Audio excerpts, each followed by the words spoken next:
Hi guys, Ricky Pope here, and this week on the Christian Nerd Unite podcast, we're joined by believer and comedian Jeff Allen.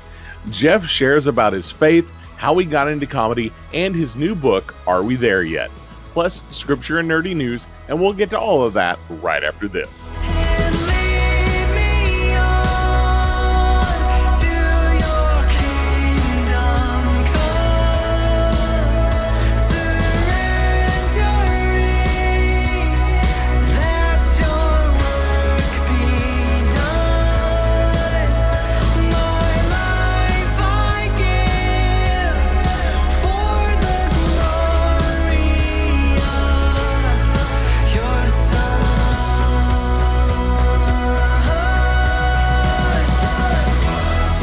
I love sharing Jesus and my nerdiness with you every week. As you know, we are part of the Christian Nerd HQ podcast network, and we recently launched a new show called The Bible Nerd Show. Here's a quick word from David about the show. Hey nerds, this is David. You know me best from Tatooine Sons, but I want to introduce to you a new show coming to the Christian Nerd HQ. It's called The Bible Nerd Show. This is where a preacher, a teacher, and an average Joe all come together on a weekly basis to look at the blockbuster television series called The Chosen. Each week, we take a deeper look into it episode by episode as we uncover some of the best moments within the show, some of the biblical stories within it, and identify whether or not we agree with the choices that they made biblically. And we look at the historic, geographic, religious, and cultural context of each episode. It is a lot of fun. We can't wait for you to check it out. It comes out every Thursdays here on the Christian Nerd HQ. Make sure you check out The Bible Nerd Show. Make sure you check out The Bible Nerd Show and all the other great podcasts at ChristianNerdHQ.com. Since Sunday was the first Sunday of Advent, let's read Isaiah 9, 2-6. The people walking in darkness have seen a great light. On those living in the land of deep darkness, a light has dawned. You have enlarged the nation and increased their joy. They rejoice before you as people rejoice at the harvest, as warriors rejoice when dividing the plunder. For as in the day of Midian's defeat, you have shattered the yoke that burdens them, the bar across their shoulders, the rod of their oppressors. Every warrior's boot used in battle and every garment rolled in blood will be destined for burning, will be fuel for the fire. For to us a child is born, to us a son is given, and the government will be on his shoulders. And he will be called Wonderful Counselor, Mighty God, Everlasting Father, Prince of Peace. This past Sunday, as I said, was the first Sunday of Advent. It is said to be about hope or prophecy. And this reading is looking forward to the birth of Christ. Isaiah speaks of a great light overcoming darkness, a powerful image of hope. In our own lives, we often encounter moments of darkness, uncertainty, and challenge. Advent invites us to look forward to the light of Christ, which brings hope to our world, reminding us about Christ's birth and preparing ourselves for Christ's coming again. I pray that this week you'll think back to that time and the expectancy of a coming Savior as we prepare our own hearts for the future. I want to challenge you to share this passage with someone that needs to hear that there is a Savior that cares for them. Now for some nerdy news.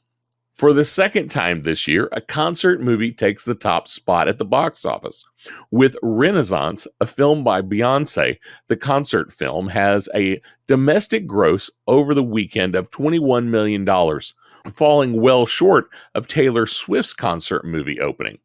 The Hunger Games prequel comes in second, adding $14 million domestically. The new release Godzilla Minus One comes in third with $11 million domestically, with very high reviews from critics and audiences alike. Trolls Band Together and Wish round out the top five. Now that the actor strike is over, I've seen reports that the third film in the Sony Marvel Venom series has started shooting again, and the Beetlejuice sequel has just wrapped shooting. Deadpool 3 is said to only be 50% complete with a current release date of July 26th. It's hard to imagine that they're not frantically shooting to finish the film. Loki Season 1 creator and showrunner Michael Waldron has been tapped to take over the writing for Avengers 5 movie, currently titled Avengers Kang Dynasty. Waldron was already selected for writing the sixth film, currently titled Avengers Secret Wars. Depending on what sources you listen to, Marvel is either moving away from or doubling down on Kang, some pointing to Doctor Doom as a substitute. With this recent change in writers, it's a little hard to tell exactly which direction Marvel will be going. In our interview today, we talk with believer and comedian Jeff Allen as he shares about his faith, how he got into comedy, and his new book, Are We There Yet? Let's get right into our interview. Jeff Allen, it is so great to have you on the Christian Nerd Unite podcast today. Yes, I get this feeling of deja vu. It just seems like we've met before. It feels like we've had you on. It feels like we've had you on multiple times. Yeah, I got that same feeling, but I know that's not true. So this is our first foray into the Christian Nerd podcast. I love that. By the way, what is a Christian nerd? You're just a nerd that happens to be a Bible believing. That is the key, that you have faith and that you also like nerdy things. And so you're a pretty diverse group. So you probably enjoy reading Tolkien. Absolutely. With such good friends with C.S. Lewis. And I don't, my kids, it was very funny. I took my kids to see Lord of the Rings, right? And this is my first, when I watched a movie, I go, there's no ending. And my son said, well, there's going to be more movies. And I go, yeah, but they have to end. There has to be a nice little ribbon tied up. And he goes, Dad, there's like 2 or 3 more coming. And I went, I don't get it. I don't understand it. I'm not going to watch another one of these. So then years go by, and Tammy and I are sitting around the house. We got nothing to do, and we're bored. I was pouring rain. It's just a terrible weekend. And we put in Lord of the Rings. We watched all 3 movies. What is that, 9 hours? We sat and watched. Yeah. We looked at each other at the end of it and go, I don't get it. I really don't get it. I just, it's like science fiction. I just don't enjoy it. I don't get it. Video games, I don't understand. To me, it's about points, and there's no points, and I don't know. It's just different rooms and levels, and different generation, I guess. I don't know. Different levels of nerdy all over the place. Yes. Well, Jeff, for those who are not super familiar with you, give our audience just a quick glimpse of who Jeff Allen is. Well, I like to say, get them in order. I'm a child of God. I belong to Him, and then I'm a husband to Tammy, and I'm a father to Aaron and Ryan, and I'm a grandfather to Lydia, Caden, Evelyn, and Vivian, and then I'm a comedian. I think 5th down the line, and that's the struggle in my life, is keeping those things in the right sequence. As long as I keep the vertical, that one's solid in my life. Everything else seems to fall into place. At least there's a level of comfort to where I can at least function as an adult, somewhat, as an adult. But yeah, that's it. And then, I don't know, my interests lie in golf. I love to play the game of golf, but I don't get to play much anymore because I'm pretty busy, and it's a time-consuming game to play well.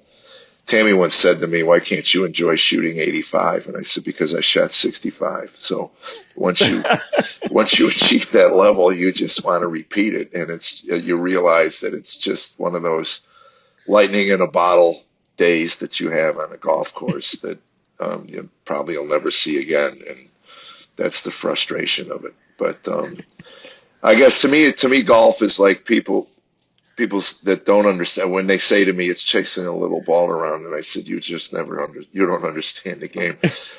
To me, people who like chess like golf. People who like checkers probably don't. But golf is a game of chess where you're just on a very large playing field, and the goal is to be able to move the ball in some form on purpose in the proper direction, you know. And anyway, I don't know. I'm sure you didn't want to talk about golf. You know? Quite all right. I'll get that from Tammy. She'll go, nobody really cares about your golf game. You know, I said, I don't even have to, half the time, I don't even care about it. So, Well, being a comedian, you've been in the industry for quite some time. yeah. How did all that kind of come about? Was that something you've always wanted to do, or is that something that came across later? I was my brother was a musician, and he was 5 years older than me. So he was playing in a club. I was about 16, and I was sitting in the club watching. He had a couple comedians open for him, and immediately I thought, "Oh man, if I could do that, you know." And then when I got to college, I met a couple of magicians, close-up magicians, like world class. These guys are well known in the industry, and I got a chance to learn at their feet. And so I thought, well, magic. I started doing magic at parties and things like that, close-up stuff. And I got a bug for entertaining. And then when I was 22, I was working for a jewelry company. We just set up a show near the airport at O'Hare in Chicago. And all the guys I work with said, hey, we're going to this comedy club. And, you know, I went, comedy club? What's that? You know, so that was it. I went that first night. That was August, and it took till November to work the courage up to try to take my little magic show to the stage. And it was pretty bad. I'm dropping things. My hands are shaking. It was not a good experience. I went home and just humiliated, and was back 2 nights later because humiliation and me are simpatico. We get along well, me and humiliation. So and my wife said that to me when I met her, because I was headlining clubs when I met her. She would have never dated. She goes, I'd have never dated you if you were opening. I only dated headliners. So anyway, she says to me, what made you go back? I go, that's the $64,000 question. I was either a sadist or a masochist because someone was getting punished and enjoying it. So I don't know. But that was it. Well, where do you come up with the ideas? Now you're a lot. I've watched a couple of your dry bar specials, and you're big on telling stories. Yes. That are humorous. So where does that come from? Do you have to spend a lot of time on your material? Where do you get your ideas? Well, after all these years, I kind of have a rhythm and an understanding to what works for me. I just need to start with even one joke, and then I'll build a story around it. You know, I think people are shocked when they find I made up a third kid for like 4 years for a joke.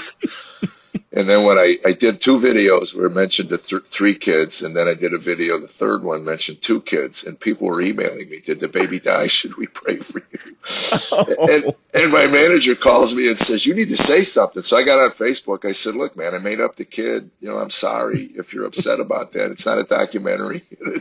I'm just trying to find some humor, you know. You know, it's to me, I don't know. I mean, I look at the Bible as allegorical, metaphorical at times. You know, I don't think that Jesus literally meant that they were vipers. You know, when he called them vipers, I think there's metaphors, and there's some of the stories are more for our learning, and they carry. That's how you carry centuries. You make an allegorical story that, you know. So anyway, I know, you know, I'll give an example. We just went on a vacation, and we're in the car 3-4 hours in Montana, driving around every day. We were with the grandkids, and Tammy and I had our own car, so we're driving, talking. And I look at her at one point and I go, every conversation we have anymore turns into a game of charades. We can't remember a darn thing. And then I make a note. I go, wait a minute, that's actually witty, you know. So I'll see if I can build a story around it. So anyway, that's how I open my show now. You know, with this is how we converse as a husband and wife anymore. She'll say, I saw that guy you worked with on TV the other night. You worked with him in New York. I go, which guy? She'll go, you know, that guy. And I go, no, I don't know the guy. That's why I'm asking you. That guy was New York. Was in New York City? Oh, I don't know. Was in Buffalo, Syracuse, Rochester. Those are the only places I work in New York, Tammy. Well, maybe it wasn't New York, Jeff. I go, all right, what did he look like? Well, he was a white guy. Well, that narrows it down. You know, was he tall, short, your height? So 6 foot, 6'1"? Well, he wasn't that tall. Then he's not my height. I mean, come on, help me out. Anyway, 5 minutes of this, and then we never get to a resolution, and it goes off, And then I end the show an hour later with her waking me up at 3 a.m. and going, like, what's going on, Tammy? She goes, Jeff Jenna. I go, what about him? That's the guy you worked with in New York. I couldn't remember his name. So anyway, that's, again, that's a thumbnail of the latest story. And I made up the conversation about the guy in New York. I had, but the line, the charade, I'm telling you, let's eat at that place we ate at a few months ago. Well, what place is that? I don't know, Jeff. And then you start the conversation, was it Italian? Oh, God, I can't remember, but I know it was in Nashville. It was down in the Gulch. We can't, and, we end up Google, they're recording everything we're doing anyway. So maybe it'd be nice if you just go to Alexa. Alexa, just ask Bezos to release a conversation we had on restaurants. Well, when you're working through material, what does it take to find the right combination that's something really going to work and something that's the work, and that's what bothers me when people rip you off. It's not so much the premises. There's Jay Leno figured it out. There's like eight things you can talk about with a normal crowd. Obviously, Steve Martin used to do that whole routine with all these plumbing references, and then total silence, and you go, "Wow, they killed at the plumbing convention last week." So there has to be a relationship with the people you're talking to, and when you're traveling from place to place and region to region, common stuff is marriage and kids. And I had a Korean couple come to me in broken English say, "We have teenagers drive us crazy too," and so that's kind of universal. But I've always just tried to work with, it's like today everybody wants you to do politics or culture, and and I call myself a casual observer of the culture. Tammy's more. Tammy reads this stuff all the time. There's not one thing I've ever said to her. Did you know that so and so said this? She goes, that was like 3 months ago, Jeff. Really? I just scrolling through my Instagram and saw it. Or I'll say something. Holy cow! This is going. She'll go, Jeff. That was debunked like 6 years ago. I go, what? Why am I not getting this like every day? But it's not something that, so if I make a comment, I'd like to think I could do it with them in the room, and there's no malice. And to me, that's the gauge. If you're going to say things about another human being that's malicious in intent, then you're going to turn people off. Well, you mentioned there knowing your audience. So what kind of audiences do you usually play to? Now, I know, you and I share a faith, but you've done, dry bar kind of stuff, but what kind of audiences do you generally play to? Well, I do a wide variety. I do clubs, comedy clubs. I do theaters, and I'm going to a church as we're speaking now. I'm going to be leaving in about an hour and a half to go do a church. And I don't do a different show for each group. That's one of the advantages. I learned when I started working clean, I think it was Eugene Debs, the communist, said, profanity gives people permission not to hear what you have to say. So I learned that, the hard way. I had bill collectors that would annoy me, and the minute I cussed at them, they'd hang up. So it was almost like they were waiting for it. Finally I got permission to hang up. So that's true. As soon as you cuss at somebody and insult them, they have every right to tune out and move away or shut down the conversation. So I've always, not always, but certainly in the last 30 years, I've been working clean, and they may not think you're funny, but you're not going to offend people usually. And again, culturally now we're at a place where half the population is just, they're just scabbed over wounds. And if you make the wrong comment, that scab gets picked at and all this pus oozes out and they start screaming at you. I mean, I don't even get it. Honestly, I do not get it. If I kicked all the people out of my life that disagreed with me, I would have a very empty life. I have some dear friends who I love dearly, who are so far away from me on everything politically and even faith-wise. I keep praying for them, hoping that at some point that God will reveal himself to them in a huge way. But it's not a requirement to be my friend. You just have to respect me the way I respect you and love me the way I love you, and then we're fine. All that other stuff is just be sorted out after we die, But yeah. Anyway, my audience ranges. I'm getting a lot of millennials who listened to me when they were 7 and 8. That's how long I've been around. That's always a nice conversation. I've been listening to you since I was 9.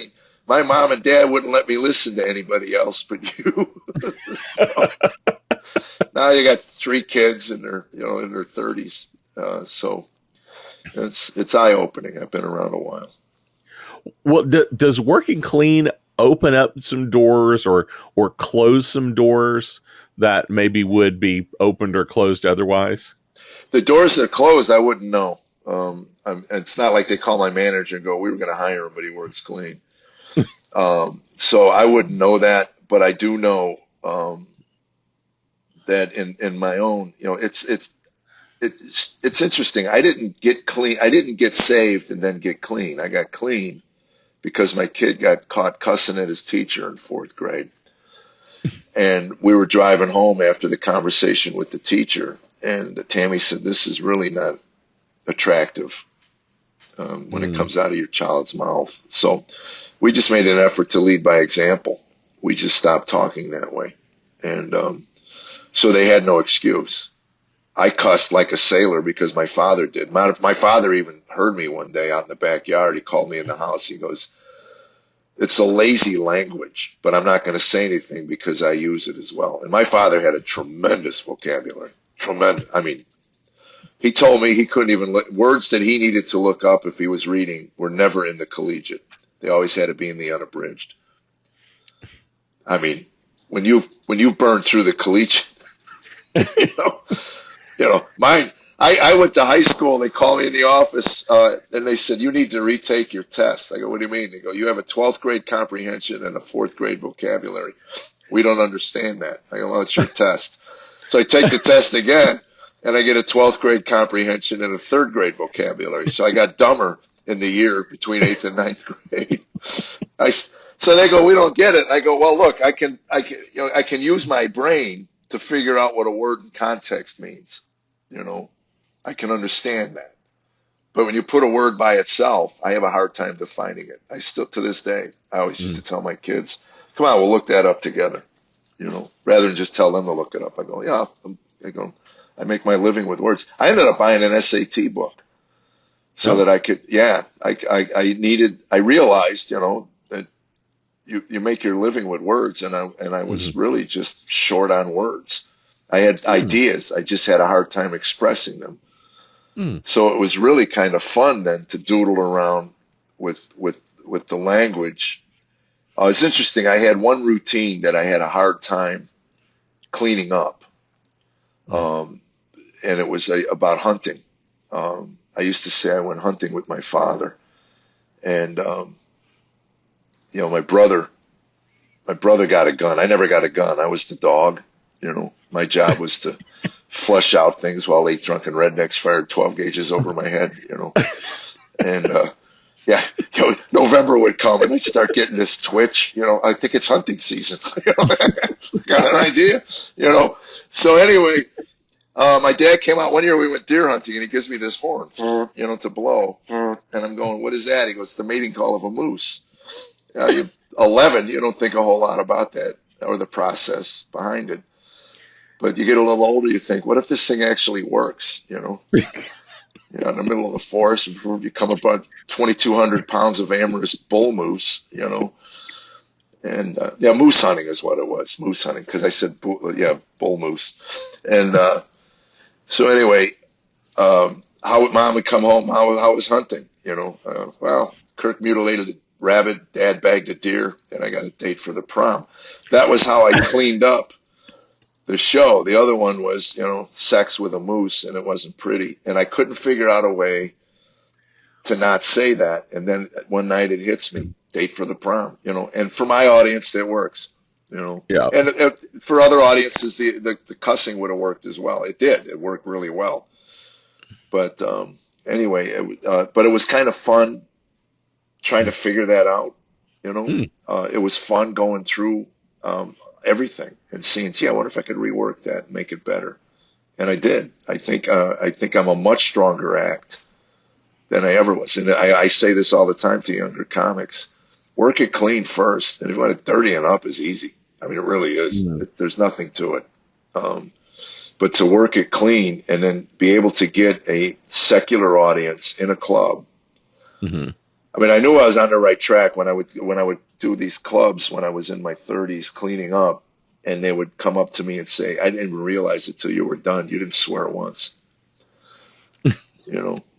And so again, nobody's going to walk out on you because you're not swearing. Again, they may be bored. Maybe that's what triggers them and makes them laugh. But that's not my audience. I want people who can think and at least appreciate the art of stand-up comedy. And that's the fun part, is taking the words out, editing, and getting it down to the bare essence of what it is. And I've always loved that. That's always been why I still love what I do. Because, that charade joke is, I look forward to that every night because it's the newest one. You just go out, my gosh, it works. The process still works. It's really kind of cool. Really kind of cool. Well, I've heard you talk on my friend's show. You've been on the Reverend and the Reprobate previously. Yeah, you told me that. I don't have friends that are reprobates. I just want you to know. That's where I draw the line right there. I'll let Danley know. But you've talked on their show that you've had some meetings with some other comics. You have kind of a get together that you've done in the past. We used to, and COVID. We lost one to COVID.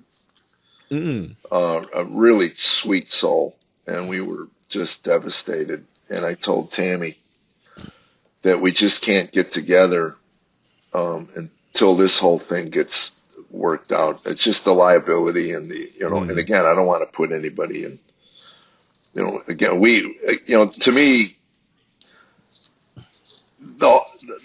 all of it should have been just up to the individual. We had so many discussions with friends of ours who just couldn't believe we'd walk around without a mask. And I'd go, well, I think I've had it like 3 times now. I mean, I didn't take it seriously till Tammy almost died. And that we didn't even know. That was 2019, December. It wasn't until it came out with a name I went, oh my gosh, that's what you almost died from. She smoked for 37 years or whatever, 40 years. So anything respiratory with her. So I mean, we take it seriously. I didn't think the masks would make a difference. I just figured we're all going to get it, and you're better off, we're from the generation, I'm sure you are, when somebody got chicken pox, you all just went to their house and got chicken pox. I mean, yes. So anyway, now that they've kind of figured it out and it's on its 3rd leg or whatever it is, it's not so. We just had it probably a month and a half ago, and I had to cancel 3 or 4 gigs and move them. But again, I don't want to go out. But I used to laugh at the people who would get mad at me because I didn't have a mask on. I go, well, if your mask works, what are you worried about? I should be able to sneeze all over you, if your mask works. I mean, again, relax. I had a guy in California. I was doing America's Got Talent, and I'm waiting on a corner. I get COVID tested every time I left the hotel. They test me for COVID. So I'm walking 3 blocks to the studio, and some guy screeches to a halt. The window comes down. Put your mask on. You're killing people. And Pasadena was dead. I look around and apparently I wiped out the whole city. It's like, holy cow. He's in his car by himself with a mask on. I mean, at what point do you not take these people serious?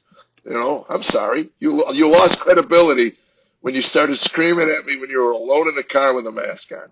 So, but if we went to a friend's house, they wanted us to wear one. We put it on once, and then we decided we wouldn't go over there until they allowed us in the house without a mask.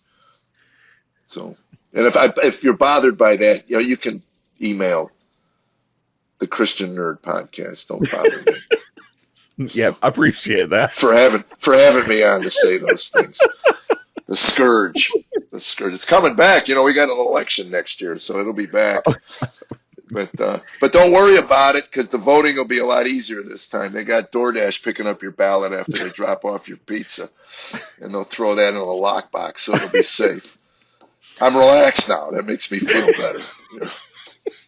I think Joe's set up to get about 95 million votes this time. I really think. I think we should be ready for that. Maybe 100 mil. 1 in 3. 1 in 3 Americans will vote for him. We don't even have 100 million registered voters, but he's going to get 100 million votes. He will get. Oh my God! Again, email the nerds. Don't bother me. Don't bother me. Well, I think I started this asking about the group of comedians that were that's together. right. Yeah, So, we do. We're gonna do it again. We're gonna do it again. What exactly was that? Why did it start, and why do you think that was important? Well, for me, I wanted to give back. I'm in a position today that these guys are trying to at least get to.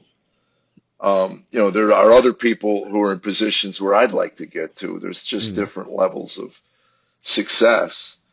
I remember when I started, I just wanted to make $300 a week. I remember telling friends of mine, boy, if I could make $300, I was 22 years old. I quit a job making $300 a week. If I could make that telling jokes, holy cow. So anyway, I have skills, that I could pass on. And it really just kind of morphed into a get together of funny people who just, how you doing? What are you going on? Pray for me, and what the struggles of where they're at are, and if there was something I could do. I've had a couple of them open for me.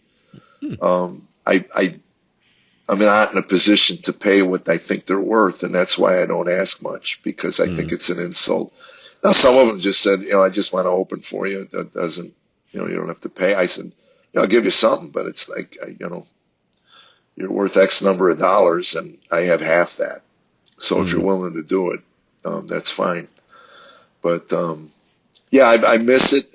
Every now and then someone will reach out and go, we need to get together.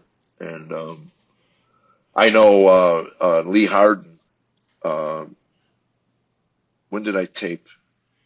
March, April. I think I taped in April, my third dry bar. So he was doing one 2 weeks before me. So he said, can we get together and go over our dry bar sets in your living room?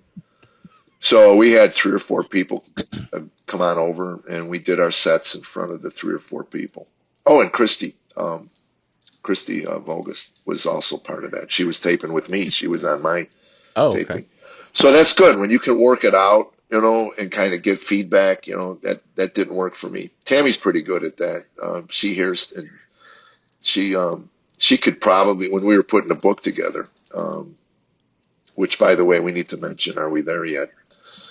Is out. I was about to say, when we get, but we went through that. She could be an editor or a proofreader. She caught all kinds of things that I didn't catch.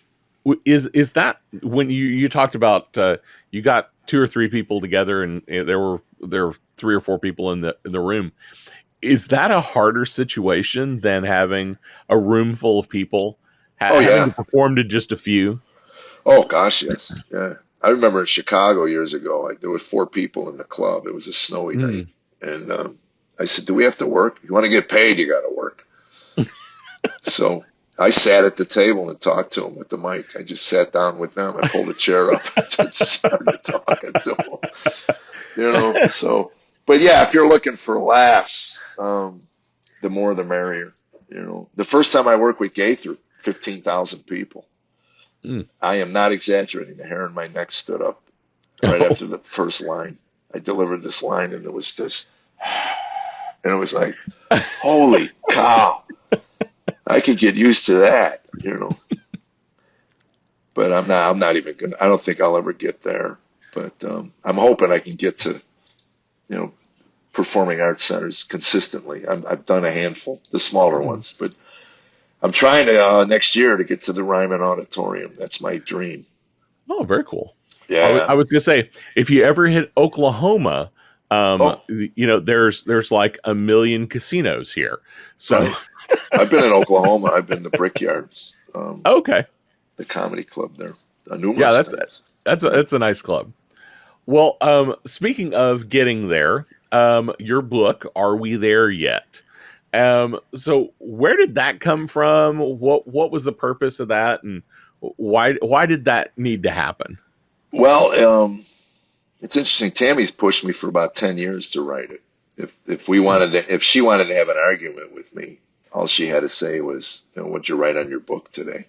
Not a word. You know, I told her, I said, as cliche as this sounds, it will happen in God's time.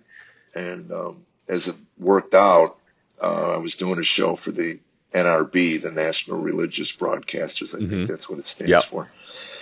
And the one of the big shots at Salem Media was backstage, and we were just cutting up and laughing. And anyway, I did my set. And turns out they weren't that familiar with me. And one of their people went online and saw the testimony that I had posted years ago and said, "Have you written that down?" And I go, "Of course." When the word in the industry, can you ride a horse? Oh, sure. Then you go take horse riding lessons. So have you written that down? Sure. And I had over the years written a bunch of stuff. Mm. So anyway, that started the process. And then when we were looking for a title, I wanted an examined life initially, because this is what Socrates said, an unexamined life is not worth living. So Mm-hmm. this was my version of what an examined life looks like. It's not a necessarily funny book. There's humor in it. I can't imagine me not at some point coming up for air. But um, Are We There Yet?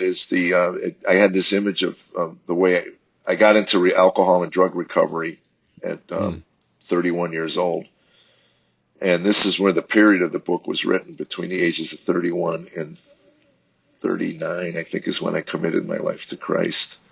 Mm. So that 8-year period, this search for meaning and a point to my life, because I had all the boxes checked. I had a beautiful wife that loved me. I had children that were healthy, and job I loved, and I was miserable, and all of it was slipping away because I couldn't get my head around why it mattered.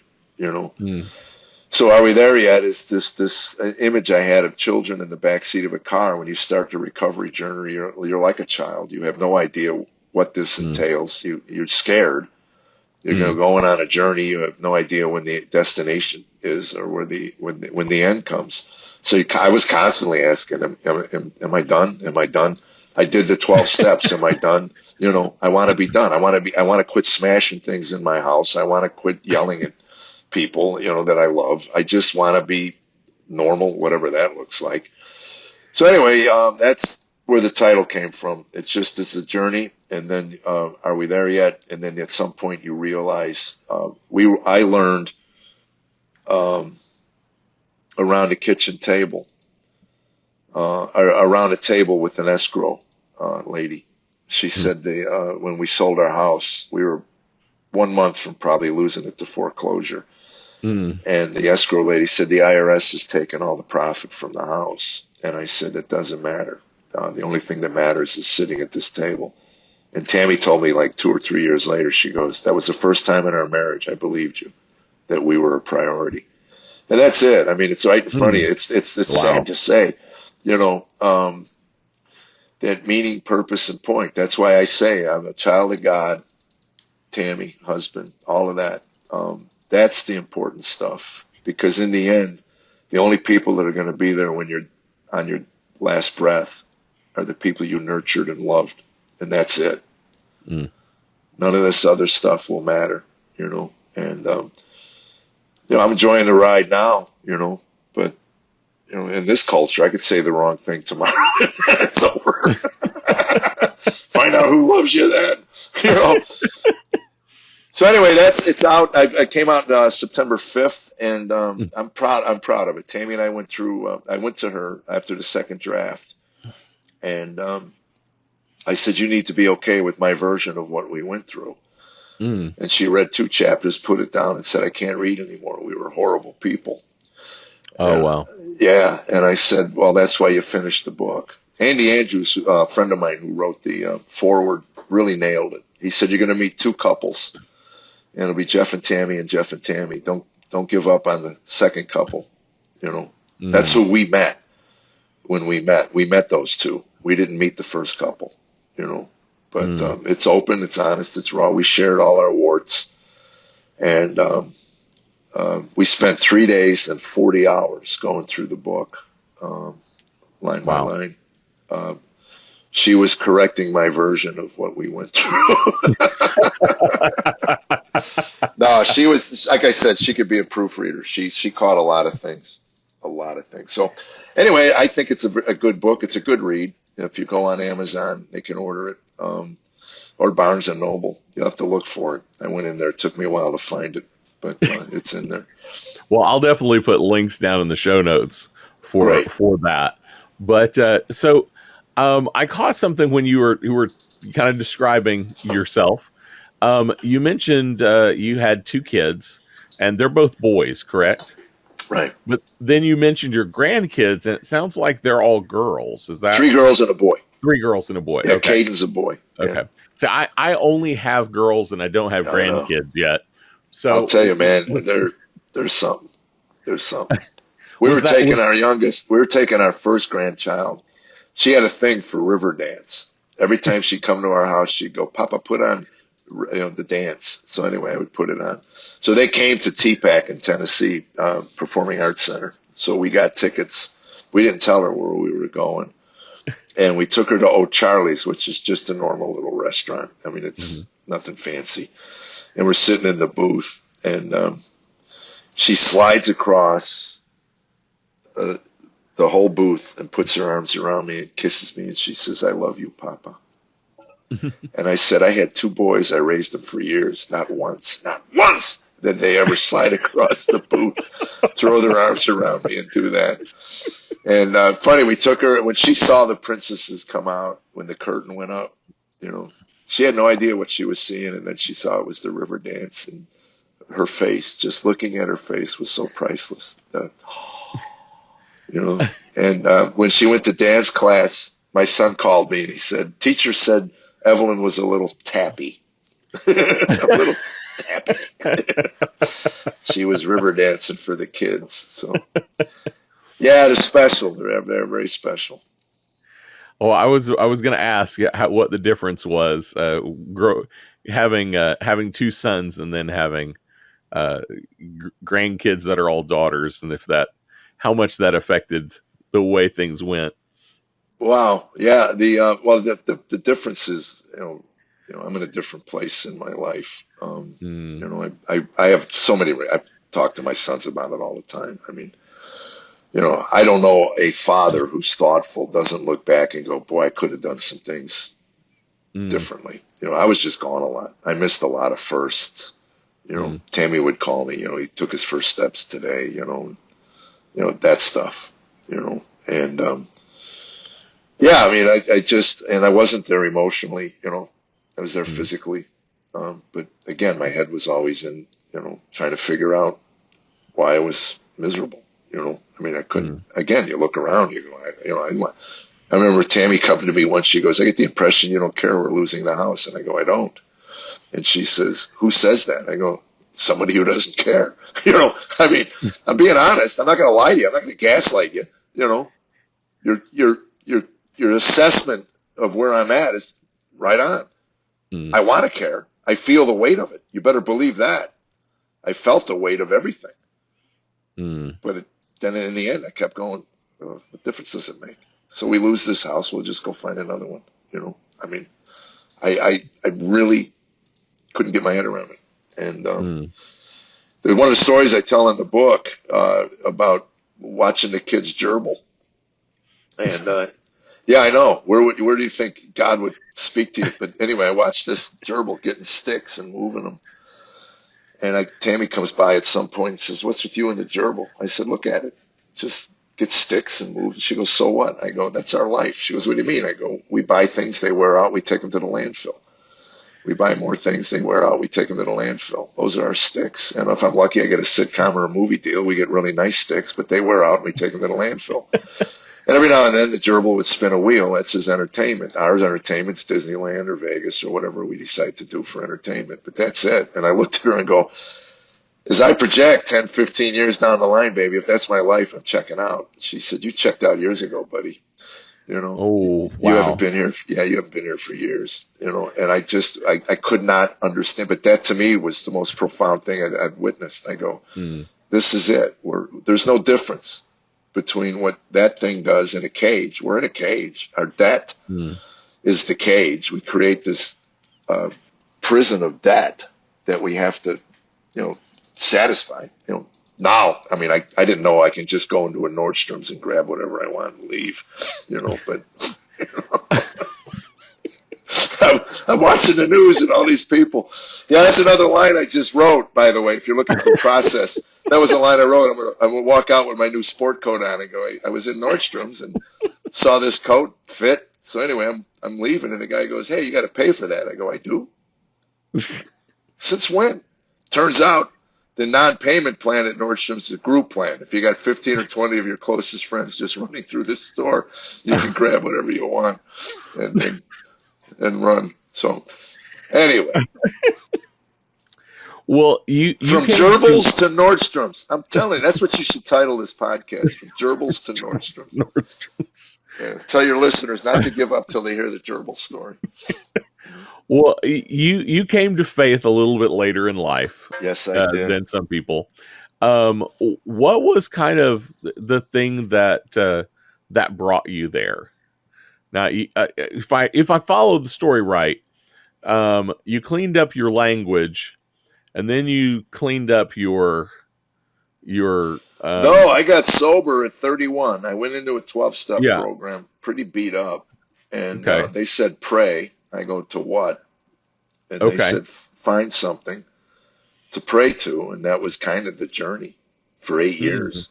I went through self-help. I had a therapist give me a book, Road Less Traveled, which started me reading. I had never read a book prior to that, really. I mean, a handful of things, but not much. But anyway, I became a voracious reader, self-help, Buddhism, New Age. I was seeking the answer to that. What do I pray to? I'm not going to make something up that makes me delusional, And again, you hear a lot of people who have this generic spirituality thing, and I go, "Well, let me know how that works when your wife gets cancer, and you're on your knees just looking for some comfort. That's all. Yeah. I mean, if I didn't believe and know in my core when Tammy went through breast cancer, I don't know what I would have done. I mean, it was hard enough, but I made the mistake of asking Jesus to show me my heart, and that wasn't pretty. It was a big part of me still selfish, and but anyway, that was it. I mean, for me, and then the last person to come into my life, I was reading Ayn Rand, I think. I'd given up on spiritual stuff. I just figured I'll just try to make money. We're losing everything. Maybe Tammy's right.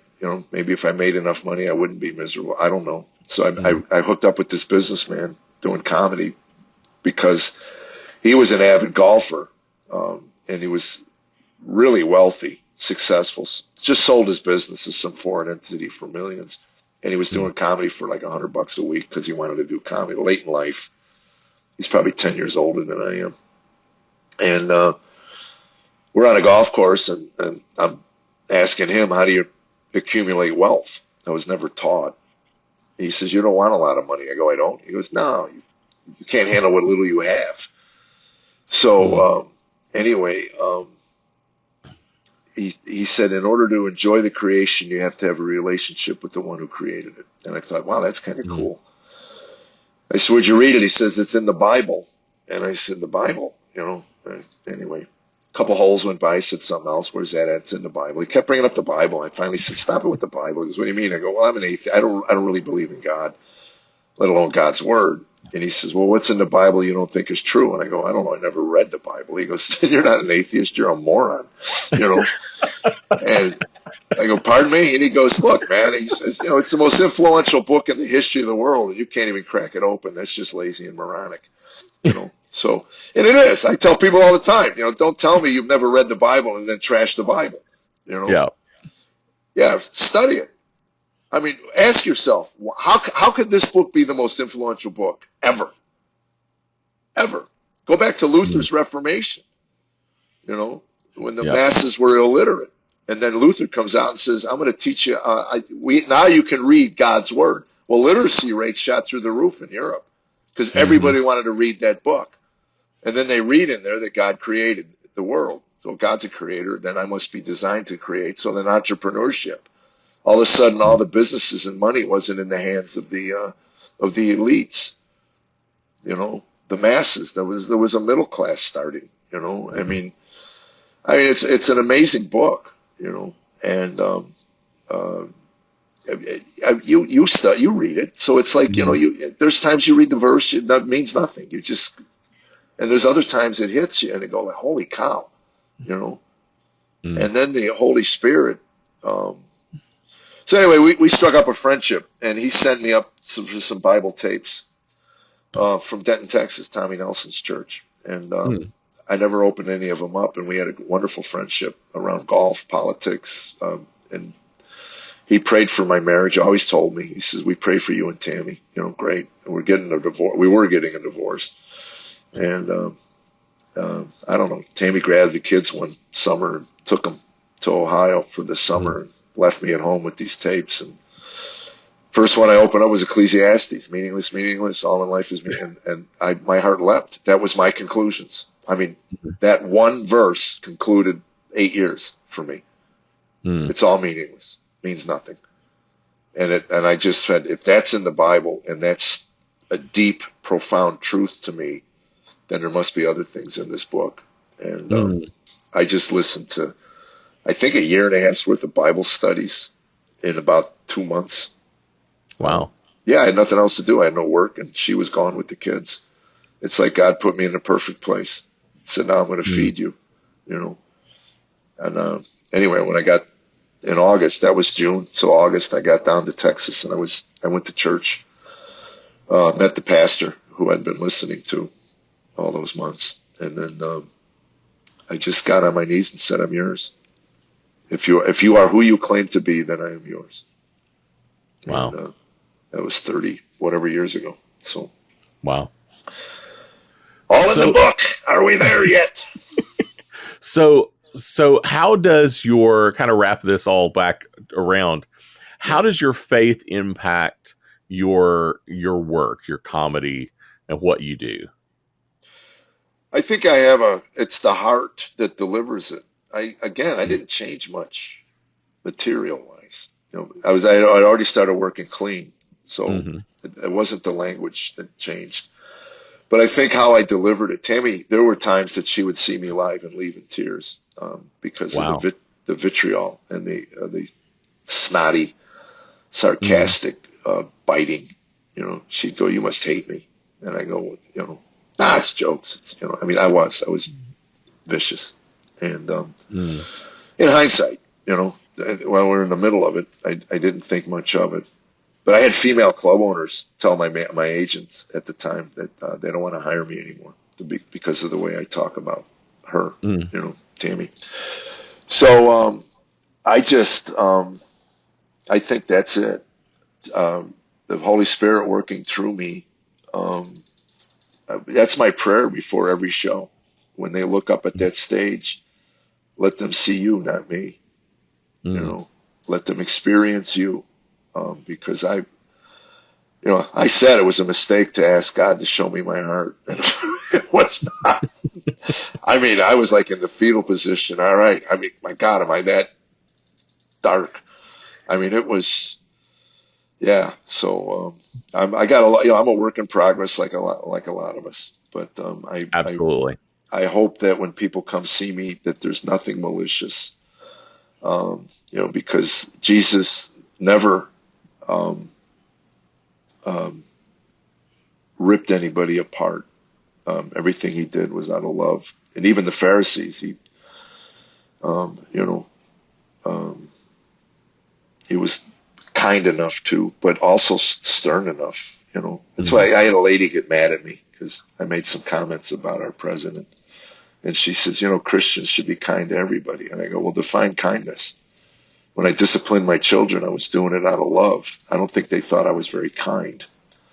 And when Jesus turned the tables over on the money changers, I don't think they thought he was being very kind, but it was for their own good, And I think I just heard a story about Jonah, and the story, I never heard this before, that Jonah was asked to do something by God, to speak up, and he didn't, and he wound up in the depths of hell. So if you're asked by God to speak up, then you need to speak up or your life will be a living hell, and I just, so I pray and ask, if there's anything more you want me to say or do or whatever, but I just try to, I share my faith in clubs, secular venues. I mean, the book allows me to do that, which is nice. I'm able to stand on stage and go, I gave my life. It wasn't until I gave my life to Christ. We moved, again, this is in the book, but geographical cures, they call them. Every 2 years we were moving.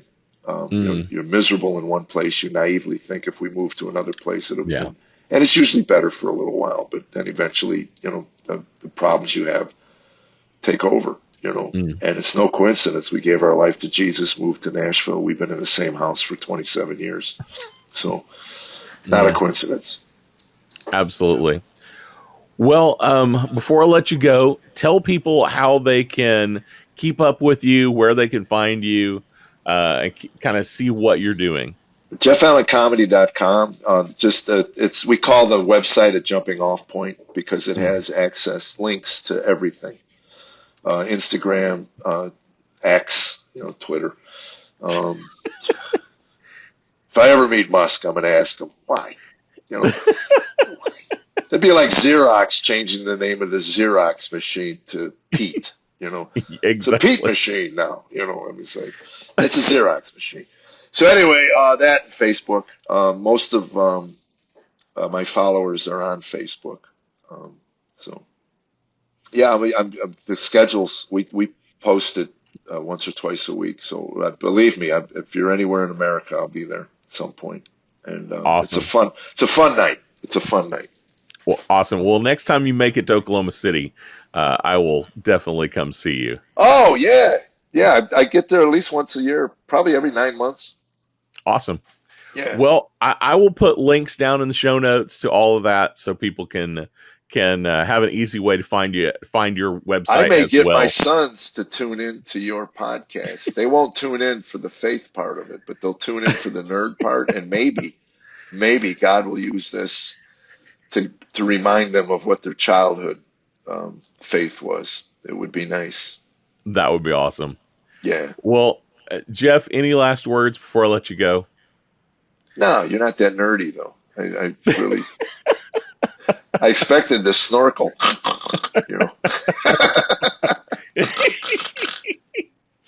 Oh, my gosh. Well, Jeff, thanks so much for being on the show today. Thanks for having me, man. God bless you. It was great getting to know Jeff. If you'd like to follow Jeff or grab a copy of his book, check out the links down in the show notes below. Well, that's all I have for you today. Don't forget to like, subscribe, click, follow, just click all those buttons down there. That way you can keep up with us anytime we put out new content. You can find all of our social links and links to our YouTube channel and to our online store at ChristianNerdsUnite.com. If you enjoy the show and want to help even more, consider becoming a Patreon supporter. All of our Patreon levels have great benefits and make a huge difference in the ministry we're able to do. Supporters will also get to hear exclusive stories of believers we are serving around the world through our ministry partners. To check it out or to partner with us, go to patreon.com/ChristianNerdsUnite or ChristianNerdsUnite.com and click support in the menu. And don't forget to check out ChristianNerdHQ.com for more great podcasts. Before you go, I do want to leave you with this blessing from Romans 15. May the God who gives endurance and encouragement give you the same attitude of mind toward each other that Christ Jesus had, so that with one mind and one voice you may glorify the God and Father of our Lord Jesus Christ. We'll see you next week. Blessings.